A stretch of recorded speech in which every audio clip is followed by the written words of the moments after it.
Welcome everybody. Thanks for coming to my talk. So what I'm going to talk about now is my experience with a customer that I worked with through our professional services in Snowflake, building the data mesh and the data vault together. So I won't spend much time on this because Lars already explained all of that slide. But when we're engaged with a customer, especially when it comes to something like a data mesh and a data mesh with a data vault platform altogether, we kind of like to start our engagement with a little quote from Alice in Wonderland. So for something like a data mesh or something that requires a long program of work, it definitely matters that you know which way you're going or where you're headed to with your data strategy.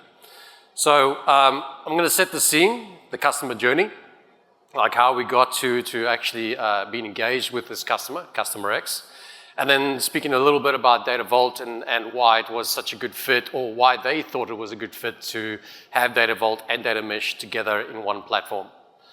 So I'll start off with another quote. You might have seen this one before from Zhamak. So the word I want to focus on is social technical implementation, because the whole cornerstone of data mesh is borrows heavily from two books actually out there, called Domain-Driven Design by Eric Evans and Team Topologies by Matthew Skelton. So if you're not familiar with domain-driven design, it's a way of bringing software best practices to represent what the business does. So about 2003, Eric Evans released a book on domain-driven design, and essentially he recognized that there is a need to have the business and the software engineers working more closely together so that the software itself better represents what the business does. And that is heavily used in the data mesh principles, at least. So from our customer journey, I worked with this customer, not when they started their business, but let's say 15, 20 years ago. This is before I joined them for this engagement. They are, or were, or still are, an ambitious company, growing very rapidly, and with their software-based approach to everything, that they build their own software actually, that they needed to start doing analytics.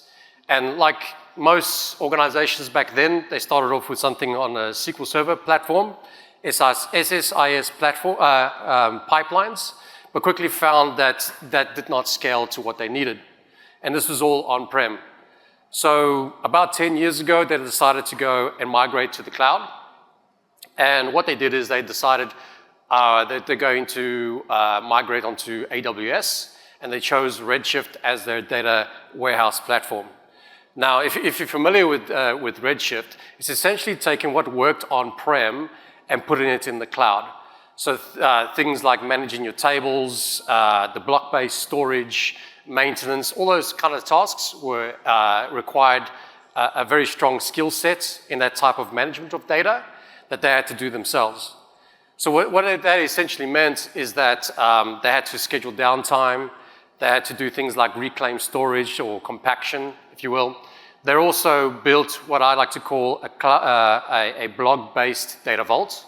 So basically, there's no training required and experience is optional. So at some point, just before I get to the next slide, it took 48 hours for them to get their data events into the platform and to get the analytics out of it.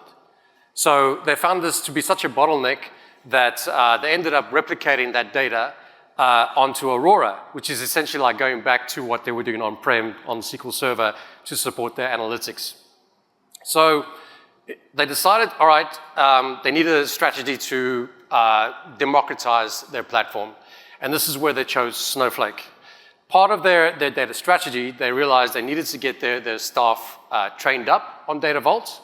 So through a program of several years, they started off with a core team of data engineers and data modelers to be upskilled on Data Vault 2.0. And their VP of data reached out to me on LinkedIn because I happen to blog quite a bit about Data Vault. And he wanted me to be on that project or to join them on that journey to accelerate their teams. So I just said, all right, speak to my boss, let's see what we can do. And a few weeks later, I was onboarded onto the team to help them accelerate onto their journey onto the cloud.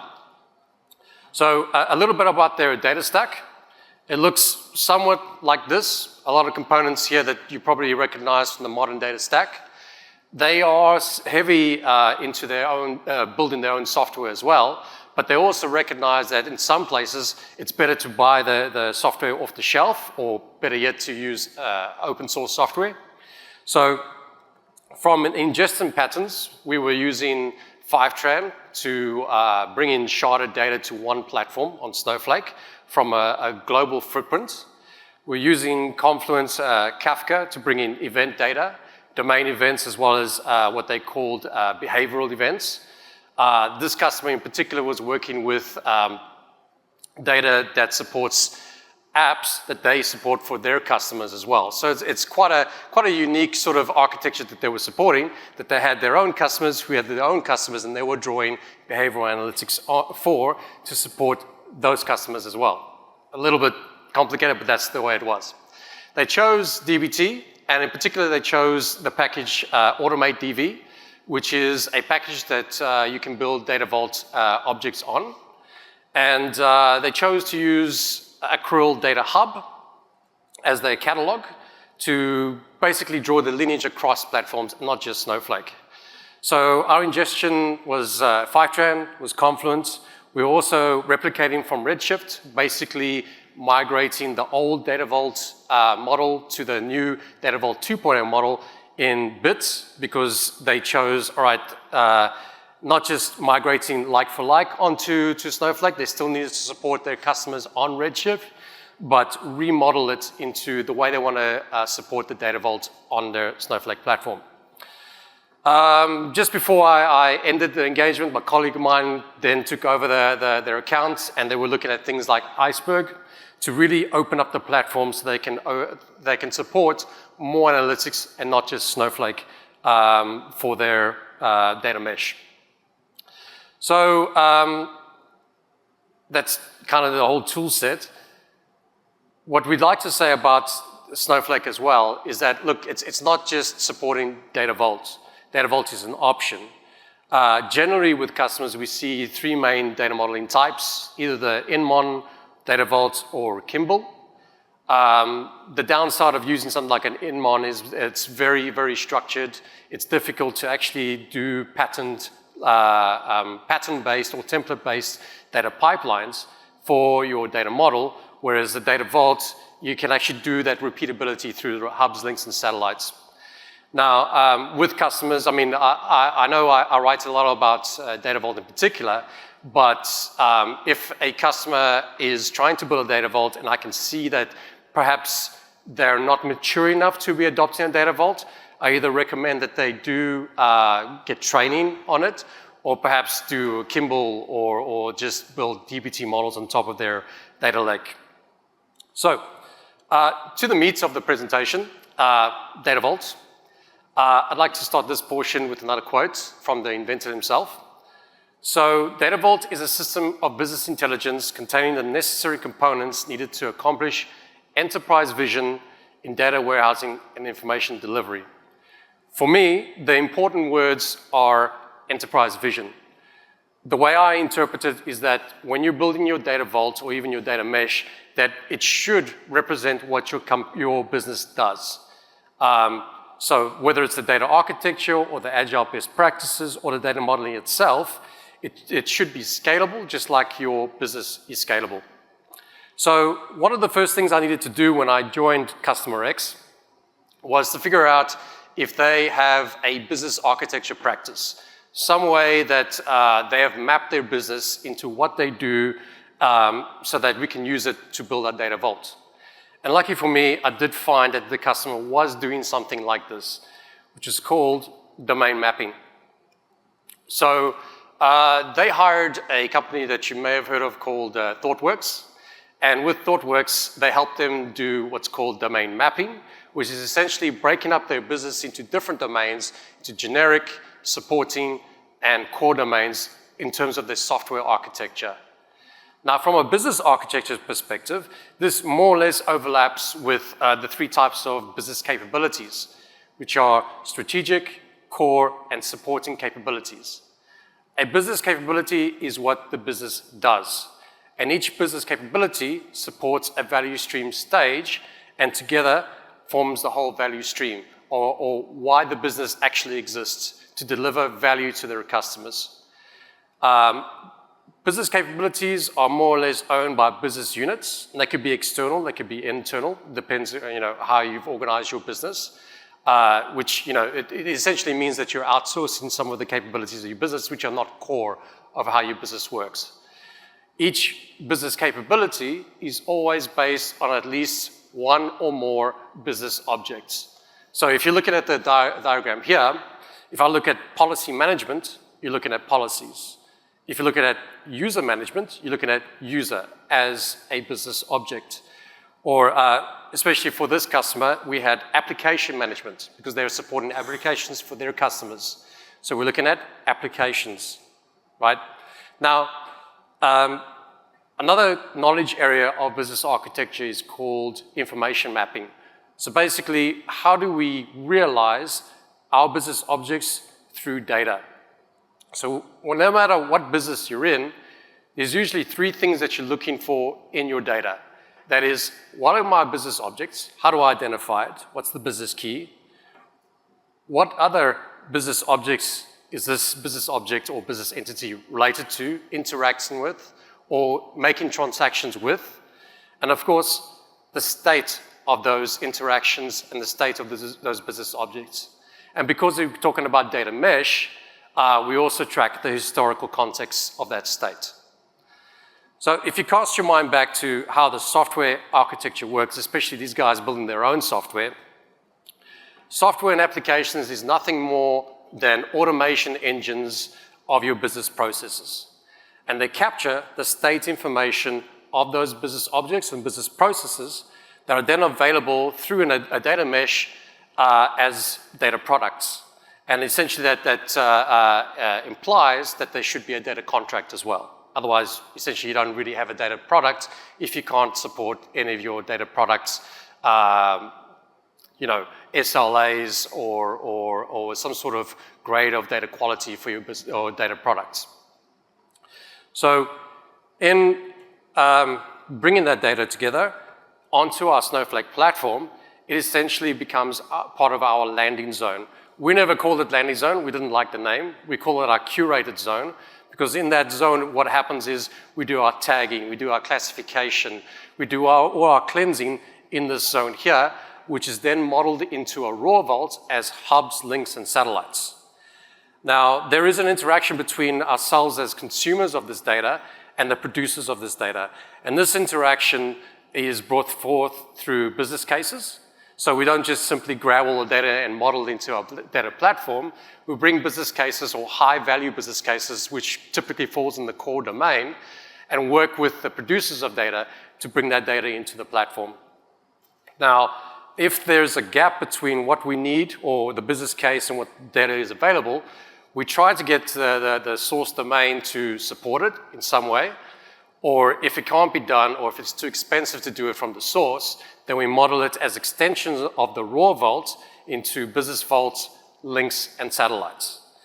So one of the key components here is strategic design. So this will come up later. I'll explain it soon. But the way we organize, or rather manage the platform on Snowflake is that each consumer domain was given their own database. And within their own database, they're free to create as many schemas as they want. And each schema acts as a subdomain of artifacts that they need for their data products, and then supports their own consumers of the platform.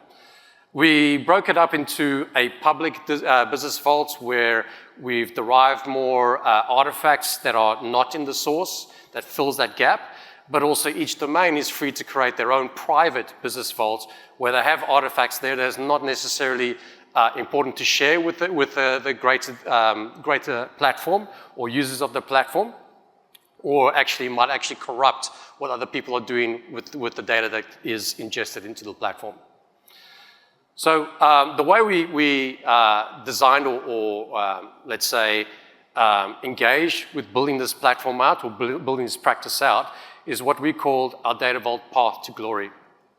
So through a few months, 6 to 12 months, I started working with one core team, strong engineers, strong data modelers and analysts, to start developing what our templated approach is to bring business cases through our Snowflake platform.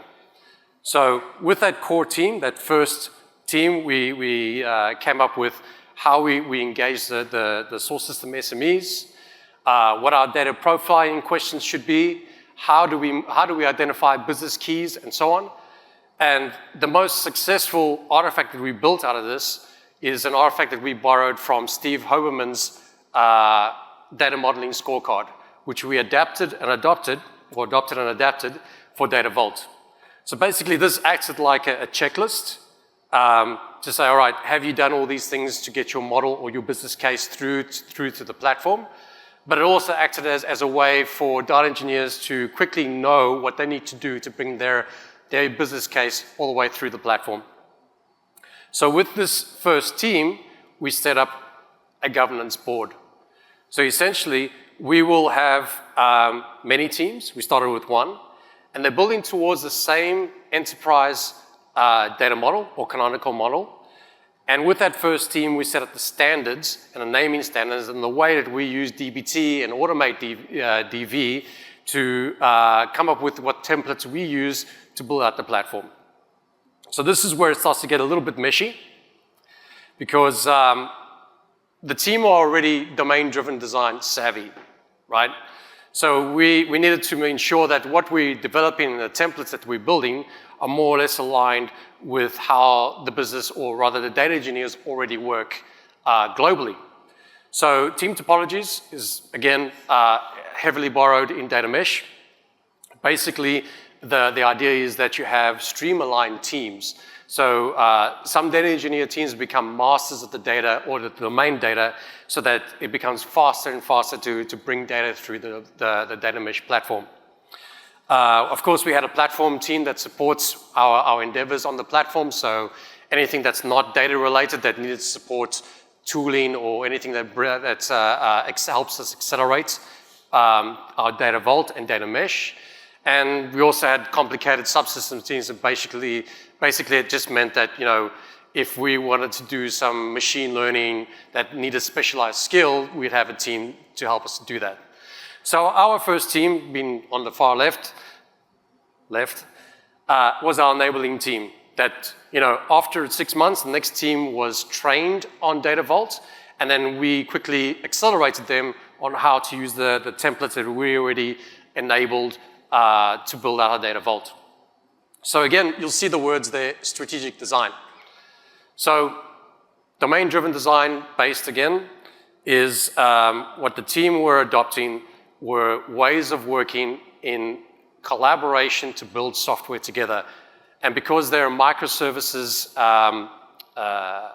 well, most of the software is microservices based, they identified 5 different relationships of how the teams work together and how they collaborated to build their software.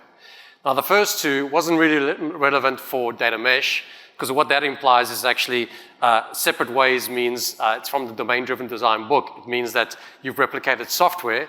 It gives you the greatest flexibility, but now you've got 2 copies of the same software that's more or less not completely replica, but the more flexibility for the software engineers working on them. So like I said, the first 2 that weren't relevant to data mesh, the other 3 were. So if you think back to the data platform that we were building, the customer-supplier relationship was about us engaging with a source application and negotiating what data that they can provide for us in addition to the existing data products that they're already supporting. So that gave us flexibility to push a lot of the technical debt that the business case needed all the way back to the source. The conformance pattern was kind of like a very simple example is when you're working with a vendor software. Vendor software have their own customer base, and they can't always support all the business case needs that you want. Maybe they can, most of the time they can't. So in this way, we had to model those gaps into a business vault. And the last relationship is the anti-corruption layer. Basically, this is where your source application is actually legacy software that is too costly to change or too complex to make any changes in there to suit our business cases, and therefore we created an anti-corruption layer. Now, when I joined the team, I didn't know that much about domain-driven design, so I spent the time to read Eric Evans' book, and based on my knowledge of Data Vault, I suggested that the team should think about another relationship pattern, which comes from the book, called the shared kernel. So this will become obvious when I get to the slide and the words shared kernel will pop up again. But before I do, why is it important that we have these teams that are domain aligned or stream aligned teams? Because it's the same lesson that was learned in domain-driven design. And that is, it's the domain expert's knowledge that goes into production. It is not the domain expert's knowledge that goes into production. It is an assumption of the developers. So, thinking about Data Vault, there's only 3 table types: hubs, links, and satellites, where I track the business keys, how I identify business objects, the relationships, interactions, and events, and the state information stored as satellite tables. And of course, the satellite will have the history of that state information. Now, because there's only 3 table types, it also implies there's only 3 loader patterns. So it's all templatized using dbt and automate DV and repeatable. So all you do is identify what the business keys are in your source domains, and you basically map them to to hubs, links, and satellites. We didn't force our engineering teams to adopt Data Vaults. If they had a business case where they thought it'll take too long to be doing this, they'll go straight from consumption to the producer domain or the curated zone, they're free to do that. But if they wanted to inherit the maturity that we were building into the platform, then we encourage the teams to adopt templates for automating all the way through Data Vault and the testing of our Data Vault on the Snowflake platform. So each streamlined team were free to create their own model. So you could have a simple case like a hub and a satellite with user data and descriptive information for that data. The pipeline's pretty simple. The data comes in, it's staged, and it loads the artifacts in parallel. That orange arrow is my little depiction of streams on Snowflake. So basically, we developed a framework to use streams in Snowflake, which makes it really simple to track new data as it arrives in the source or on the curated zone, and easily load it into the Data Vault hub and satellite. Another team might have a slightly more complicated data model, 2 hubs, links, satellites, but because it's Data Vault, you can still load it all in parallel. Even a little more complicated, another Data Vault model that they're building on or bringing as part of their business case. Now, I know dbt's got a bit of a limitation around what target models are represented by what .SQL files. So essentially, I wish they would do something like this, where you can load hub tables independently, but unfortunately, because it's dbt, the way this is actually applied in Automate DV, it's a union all across sources, right, to the same target model. But the crux of using the Data Vault is in fact what we call passive integration. So each stream-aligned team has their Data Vault models, but essentially what we're after is bringing those models together into a canonical enterprise model for the business that represents what the business does. And this is where the shared kernel comes in. So the shared kernel is that relationship where teams working on the same artifact must collaborate to ensure that that artifact is not corrupted, that it's managed correctly, and represents those business entities accurately. So as the teams are being trained and maturing in the Data Vault journey, we didn't really care about how they modeled their links and satellites, because they're free to do it the way they want to do it as long as it supports their business case for their analytics or their consumption. But it was very important that they get the hub tables right, because that is our business entities. And with customer X, we identified 3 main patterns to manage the hub tables. That is natural passive integration. So you imagine source systems, 2 contexts actually have the same business key that represents the same business object. Or if there's 2 different business keys, or each source system has a business key for the same object, then one of them or some other way must provide a mapping between those business objects. Or if in fact the same business key value is used but actually represents 2 different business entities across source systems, then there must be a way that we can manage that potential collision in that same hub table. And as an example, you'd say John is 101 business key, or John is 101 in one system and X21 in the other. But then if there's a collision, we introduce something called a collision code. So basically, the code is a tiebreaker value together with the business key, is hashed together and is guaranteed to be unique in that hub table. So this is such an important concept for Data Vault and data warehousing in general that in fact, about 5 years ago already, Bill Inmon updated his definition of what a data warehouse is and included the words business key in that definition. So to wrap things up, why the customer chose Data Vault for their data mesh platform. There are various topologies on how you can do a data mesh, of course. You can have multiple Snowflake accounts sharing data to each other. But we chose a single platform to support all our analytics domain because we didn't want to repeat the same patterns on different accounts, where it was more efficient and more prudent, we felt, to have it in a single Snowflake account. So what this also meant, of course, is that it doesn't matter what your source data look like, whether it's event data, as JSON, XML, or just structured data, the Data Vault would conform that structure into just 3 table types, while still representing what the business does in terms of business architecture.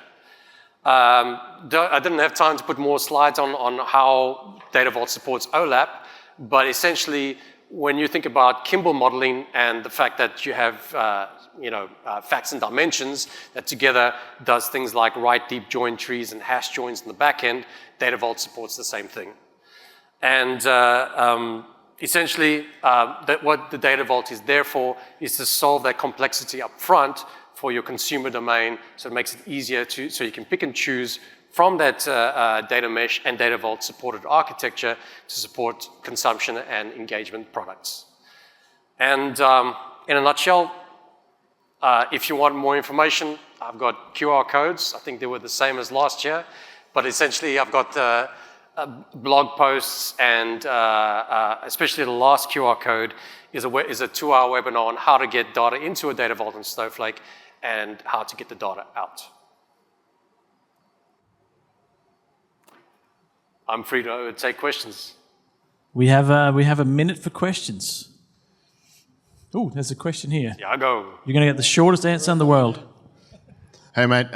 We have Data Vault at the moment in our environment, and it's been there for 2 years, and things got a little bit out of hand. Yes. They created the idea of a satellite is everything that's not a hub and link, and get very broad. So how would you recommend to avoid we get to that point? Because the damage is already done. So how we can manage this thing in the long term? I've seen that before, and it's no offense to anybody here. It's an engineering-based Data Vault, which I can understand because I think that's what engineers do best, is find the most efficient way to load the data efficiently to get the data out. However, when you start to break the standards like that, you start to find problems. Because the link table itself is meant to represent the shortest path between hubs. And when you break that, you lose the scalability of what the Data Vault model is supposed to be. If you've already gone down that path, I would consider migration. There are repeatable patterns that you can use to deploy on that essentially, one of the challenges when you have all these data sources bringing the data into satellites is that how do you bring that data back together, source system A and B got their own satellites. How do you join that? So that's where we build things like pit tables on top of the link. So the link unique list of relationships needs to be there for the pit table to work. If you don't have that, you can't do that. All right. Very good. We're done. That's all we got time for.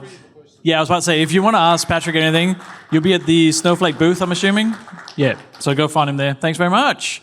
Whee!